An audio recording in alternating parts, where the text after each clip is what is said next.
Strong Museum in Rochester, New York is also known as the National Museum of Play.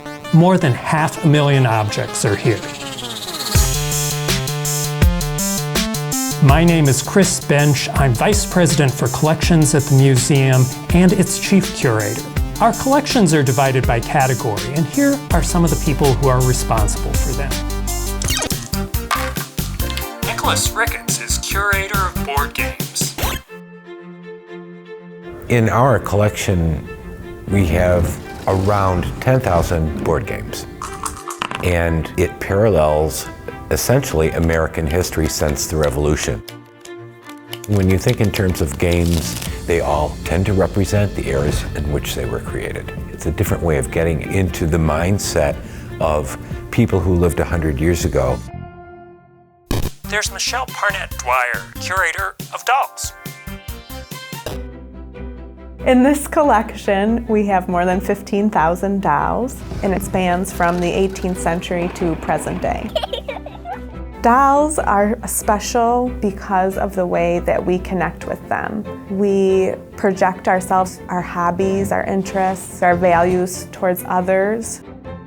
When we look at the history of dolls and how we played with them, it shows that we connect to people from the past in ways that we might not have expected. Martin Reinhardt, Head of Pinball and Arcade Game Collections. We have over 250 arcade machines and over 100 pinball machines in the collection. Pinball is real. You can feel the way the game plays, you can feel the way the game moves as you're playing it. It's just in my nature to keep these machines going.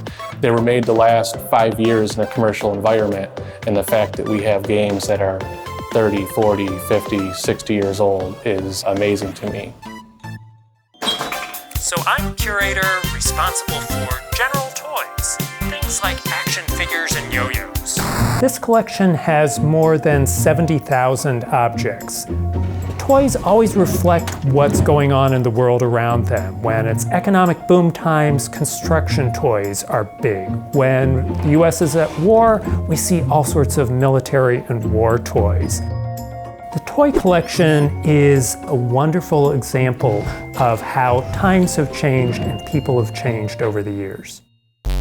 Play is really important. It's an integral part to who we are as human beings. Only by understanding how play has stayed the same and, more importantly, changed over the years can we understand how we've developed as people and how we've played over the centuries.